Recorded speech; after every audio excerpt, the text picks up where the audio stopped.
김현정의 뉴스쇼 금요일의 코너입니다. 뉴스 속으로 훅 파고드는 시간 훅뉴스. 오늘도 김정훈 기자 나와 있습니다. 어서 오세요, 김 기자. 네. 오늘 훅뉴스 어떤 이야기 속으로 좀 훅 들어가 볼까요? 네, 오늘의 훅뉴스는 김의겸 청와대 대변인의 일성을 들어보는 것에서 시작을 해볼까요? 그러죠.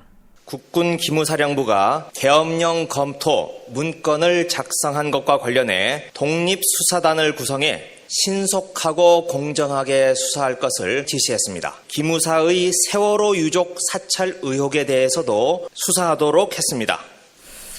요즘 가장 뜨거운 이슈 중에 하나 아닙니까? 기무사에 대한 군 독립수사단 구성하라.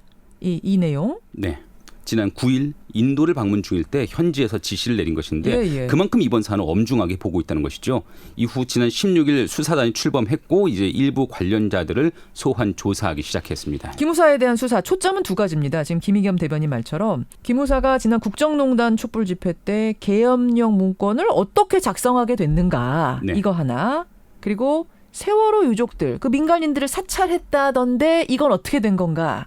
이렇게 두 가지죠? 네, 그렇습니다. 그러나 기무부대가 민간 영역에서 불법 탈법적으로 그 영향력을 행사하려 했다. 이 점에서는 사실 같은 맥락이죠. 그렇죠. 저희는 그 기무사의 불법 탈법 행위를 취재하다가 민간인에 대한 예민한 수사 자료를 그렇게 광범위하게 열람해온 사실까지 확인했는데 오늘 훅뉴스에서 이 얘기를 해볼까 합니다. 그러니까 민간인 사찰 중에서 세월호 유가족 사찰이 지금 드러난 거잖아요. 네. 예, 그게 이제 실마리로 드러난 건데 취재를 하다 보니까 세월호 유가족에 대한 사찰 정도가 아니었다 이 얘기예요, 김재훈 기자? 그렇습니다. 이게 간첩 잡거나 군 내부의 첩보를 수집하는 기무부대가 민간인에 대한 수사 자료를 대규모로 수시로 들여봤다는 얘기인데요. 이 이야기의 시작은 지난 2011년 조선대학교 기광서 교수에 대한 기무사의 사찰로 올라갑니다. 기 교수의 말입니다. 예. 메일을 보는데 메일이 눈앞에서 이게 사라지는 걸 목격했어요. 두 번째로는 패스워드가 바뀌어버린 겁니다. 학교 컴퓨터, 학교 전산원에 문의를 했더니 무슨 일이 있냐 했더니 누군가가 들어와서 문제가 있는 것 같다라는 얘기를 들었습니다. 그래서 이제 자세히 알아보니까 해킹이 이루어졌다 이런 걸 이제 발견을 하고 신고를 하게 된 겁니다. 대학 교수라면서요? 네. 대학 교수가 군 기무사로부터 무슨 해킹을 당한단 말입니까? 예, 2011년 기무사 소속 부사관과 군무원들이 컴퓨터를 해킹해서 기 교수의 이메일과 파일들을 몰래 열어봤다는 겁니다. 이 법을 어긴 이들은 이후 벌금형 정도를 선고받는데 그치지만요. 해킹이라는 게 인정이 돼서 벌금형 선고까지 내려진 거예요. 그러니까 네, 팩트로 그렇습니다. 드러난 사건이네요. 맞습니다. 예. 그나마 이 교수님은 이게 이상하다 낌새를 바로 채고 경찰에 신고해가지고 해킹당한 것까지 확인이 됐다지만 이걸 뒤집어서 말하면 이런 사실도 모르고 지나가는 민간인도 있을 수 있다는 얘기잖아요. 그렇죠. 근데 다행인지 불행인지 그 사건에 대해서 군 검찰이 수사에 나섰거든요. 당시에. 그때 한 가지 실마리가 잡혔습니다. 기무사에 대한 유일무이한 그 압수수색이 이때 이루어졌는데 기무사 내에 보관돼 있던 범죄 경력에 관련된 다량의 파일들을 군 검찰이 확보를 한 겁니다. 누구 범죄 경력에 관련된 거예요? 이때 압수수색을 지휘한 군 검찰 출신 김상호 변호사라고 있거든요. 이분의 말로 들어보시죠. 그러죠. 제가 압수수색을 하다가 발견을 했는데 무슨 서류냐 이게. 범죄 경력 자료 조회를 한 자료가 나오더라고요. 아주 당연하듯이 이거 우리가 일상적으로 하는 업무입니다. 부대 출입자들. 아니 부대 출입자들 다 범죄 경력 조회를 하게 돼 있어요? 조회할 수 있는 근거 없이 조회를 하면 처벌받는 거 알고 있느냐? 우리는 그런 거 모른다. 그러니까 2011년에 이 교수님 이메일 해킹 사건 때문에 역사상 처음이자 마지막으로 기무사 압수수색이 있었다는 얘기고 네.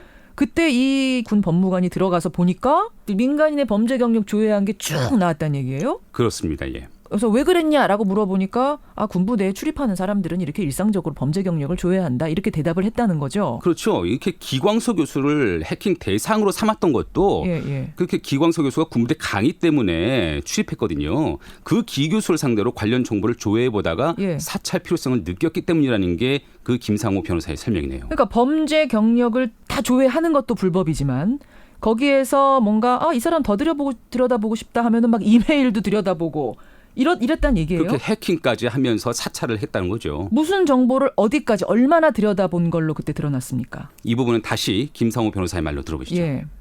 무작위적인 조회가 일어난다. 부대 출입하는 모든 사람의 대부분 조회를 하고 있다는 거예요. 범죄 경력 조회를 해본 사람들 쭉 보다 보니까 법무관들 몇 명의 이름이 나왔어요. 그냥 해본 거예요. 그 범죄 경력 자료 시스템에 올라가 있는 모든 자료를 다 조회해 볼 수 있습니다. 민간인 사찰의 출발은 여기서부터입니다. 예. 근데 이제 이 교수님 같은 경우에는 군부대에 강의를 하러 정기적으로 드나들었다는 거잖아요. 네.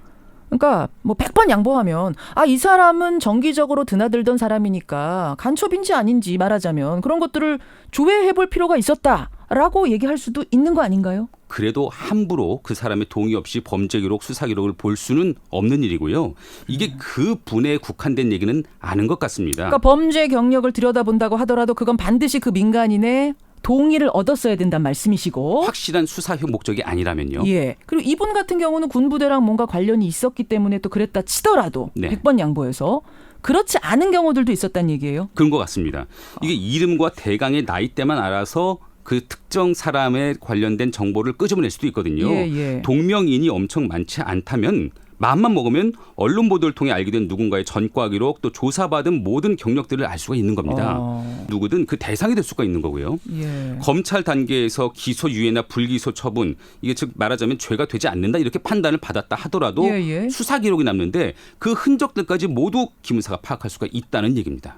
그러니까 맘만 먹으면은 대한민국 사람 누구라도 그 사람과 관련된 범죄 정보 이런 것들을 샅샅이 훑어볼 수 있었다는 얘기예요. 네. 그런 방대한 데이터가 군에 그것도 기무사에 있었단 말입니까? 그게 알아보니까 예. 그게 경찰의 데이터더라고요. 경찰 데이터가 그대로 기무사에 와 있더라? 네. 어떻게 된 거냐면요. 예. 경찰은 이른바 온라인 조회 시스템을 가지고 있는데요. 예. 그 운영하고 있는데 범죄 경력 조회나 차적 조회 또 연고지 조회, 수배자 조회 등의 조회 업무가 가능합니다.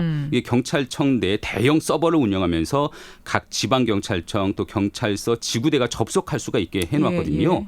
경찰 관계자의 말을 들어보시죠. 온라인 조회는 주민이라든지 이런 차적이라든지 이런 자료들을 모아놓은 시스템이 있어요. 그걸 이용해서 내용을 확인하고 조회하는 걸 말해요. 수사자를 포함을 해서 나옵니다. 그러니까 경찰이 갑자기 현행범도 잡아야 되고 뭔가 의심스러운 정황이 있는 사람 신분도 확인해야 되죠. 그러니까 이런 시스템을 구축해 놓은 건데 이 시스템을 기무사가 자유롭게 접속을 해왔다 이런 얘기예요? 네, 기광소 교수 사건 당시에 기무사를 압수수색했던 군 검찰이요. 예. 경찰청을 방문했는데 경찰의 조회 시스템 50여 회선이 기무사로 제공된 사실을 확인했습니다. 그 회선에 접속된 기무사의 컴퓨터를 통해서 빠져나간 범죄 수사 기록은 몇십만 건이다 이렇게 알려지고 있고요. 그래요. 네. 이에 따라서 당시에 김관진 국방장관에게도 이에 대한 문제 제기까지 했는데 예. 흐지부지됐다. 이렇게 당시 수사팀 관계자가 전하기도 하네요. 기무사가 그러니까 자신들의 업무와 관련해서 누군가의 신원조회가 꼭 필요하다면 그럴 수 있죠. 꼭 필요하다면 경찰에 그것을 정식으로 요청을 하고 공식 루트를 통해서 얻어낼 수 있습니다. 하지만 이 경우는 그냥 데이터를 공유하면서 무작위로 아무나 들여다봤다라고 하면 이건 심각한 건데요. 맞습니다. 예. 여기에 대한 기무사 입장 들어보셨어요? 네, 저도 궁금해서 물어봤습니다. 들어보시죠. 예. 민간인이어도 군부대 출입이면 군사 보안에 관련된 인원일 수가 있기 때문에 군사 보호 시설이기 때문에 제한적으로나마 하는 걸로 형이 실효 등에 관한 법률 여기 법률에도 명시가 돼 있습니다. 무분별하게 예를 들어서 하게 되면은 처벌도 받고 경찰하고도 내부적으로도 혹시나 있을 불법 조회나 그런 것들에 대해서 정말 엄격하게 청구하고 있는 겁니다. 이게. 근데 이제 군부대를 출입한 사람에 한해서만 했느냐 이것도 일단은 좀 의심스럽고요. 네. 다 그냥 데이터를 공유했다면 게다가 군부대를 출입했다는 이유만으로 그런 예민한 정보들을 다 들여다봐도 되는 건가? 저도 이해가 안 되는데요. 아무리 군사보호시설 출입자라고 하더라도 함부로 그렇게 전과 기록, 수사 기록을 조회할 수가 있을까요? 이게 경찰이 수집한 정보를 다른 기관이 이용하는 게 아주 불가능한 건 아니지만 개인정보보호법에 따르면 수사 등 각 기관의 목적에 국한돼서만 쓰여져야 되는데 이렇게 출입자 조회로 엉뚱하게 이렇게 쓰여질 수는 없는 일이죠. 지금 김무사 관계자가 말한 형의 실효 등에 관한 법률? 네네. 이건 뭐예요? 그 법 6조에 보면요. 예. 범죄 경력 조회 또 수사 경력 조회에 관한 기준들이 나오는데요. 예. 역시 범죄 수사 또 재판에 필요한 경우에 그것도 최소한의 범위에서 할 수 있다. 이렇게 규정이 되어 있습니다. 기무사가 수사를 할 권리가 있기는 있죠. 네, 군사법원법 그리고 국군 기무사령부 령에 근거해서 수사를 할 수 있긴 한데 예. 군형법 또 국가보안법, 군사기밀보호법 이런 것에 관해서만 가능합니다. 그렇죠. 정리하자면 기무사가 민간인을 상대로 무분별하게 범죄 수사 기록을 조회한다? 이거 당연히 안 되는 일이죠. 그러니까 엄격하게 통제를 합니다라고 앞에서 얘기를 했습니다만 단순 출입자까지 이렇게 조회를 했다면은 이게 정말로 엄격한 통제하에 이루어졌는가 의심스러운 대목이 있네요. 네, 또 경찰도 함께 통제한다 이렇게 말을 했지만요. 사실 경찰은 범죄 수사 기록을 조회하도록 해줄 뿐 그 관리까지 관여하고 있지는 않다 이렇게 예, 답을 하고 예. 있고요. 전문가들은 광범위한 민간인 사찰과 이게 뭐가 다르냐 이렇게 지적을 하고 있는데 오창익 인권연대 사무국장의 말로 들어보시죠. 법률 근거도 없고 그냥 자기들끼리의 협조사항으로 국민들의 정보를 주고받았다는 거잖아요. 일상적으로 그 망에 들어가 본다는 거 아닙니까? 뭐 합리성도 없고 필요성도 없고 최소성도 없고 이런 헌법 원칙을 다 훼손하기 때문에 위법이에요. 이게 아까 우리가 말한 그 부분 아닙니까? 네네. 그러니까 뭔가 정보가 필요하다면 공식 루트를 통해서 다 기록을 남기고 가져가는 게 맞는 건데 일상적으로 수시로 공유하면서 드나들었다? 이거는 굉장히 다른 차원인 거죠? 그렇죠. 군이 민간인을 상대로요. 예, 예. 지난 2011년 무렵에는 기무사 요원이 건강보험공단 직원으로부터 수년간 가입자 개인정보를 건네받은 사실이 드러나서 파문이 일기도 했거든요. 기무사는 당시에 어떤 책임도 지지 않았습니다. 수년간 개인정보를 건네받았는데 처벌이 안 됐어요? 기무사는요. 기관사의 협조를 받았을 뿐이다 이렇게 주장하면서 처벌 규정은 빠져나갔는데 더 이상 이런 일이 있어서는 안 되겠죠. 그걸 가지고 뭘 더 어떻게 했느냐 부분까지 아마 더 깊이 들어갔다면 네. 결과가 어떻게 나왔을지 모르겠네요. 그럼요. 이렇게 민감한 개인정보 특히 민간인들의 범죄 수사 기록을 함부로 취급하는 기무사의 관행에 이제는 좀 제동이 걸려야 될 것 같은데요. 더불어민주당 이재정 의원의 목소리로 들어보시죠. 예.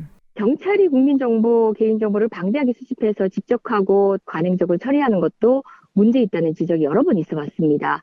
하물며 그 시스템을 다른 법률에 근거 없이 기무사가 민간인을 대상으로 조회를 했다는 것 자체는 결국은 기무사 스스로 법의 지배를 받지 않겠다는 선언을 다름 아니었습니다. 그간 기무사가 언제부터 얼마나 많은 조회를 해왔는지 철저하게 조사돼야 할 거고요. 제도 개선을 통해서 이와 같은 관행이 지속되지 않도록 하는 것이 중요할 것 같습니다. 예, 그러니까 지금 기무사에 대한 수사가 군부대에 뭐 독립수사단 꾸려지고 수사가 시작이 됐으니까 이런 부분까지 다 들여다보겠죠. 네. 막연하게 민간인 사찰했다더라, 뭐 세월호 유족들을 들여다봤다더라라고 들었을 때랑 김정훈 기자가 이렇게 좀 깊이 들어가서 취재한 내용을 들려주니까 이 느낌이 확 다르네요. 네. 만약 뭐 제가 어떤 부대에 면회 잠깐 갔다 왔는데 제가 그때 맡긴 주민등록 번호 가지고 주민등록증 가지고 뭔가를 조회했다. 이런 게 드러난다면 이건 굉장한 충격일 것 같아요. 또 그 자료가 얼마만큼 축적돼서 어떻게 악용되는지도 쓰였는지. 모르거든요. 그러게 말입니다. 우리가 취재할 수 있는 건 여기까지인 것 같고요. 네. 이제는 군 독립수사단의 몫인 것 같습니다. 철저하게 수사해 주기를 기대하겠습니다. 김정훈 기자 수고하셨습니다. 감사합니다. 훅뉴스였습니다.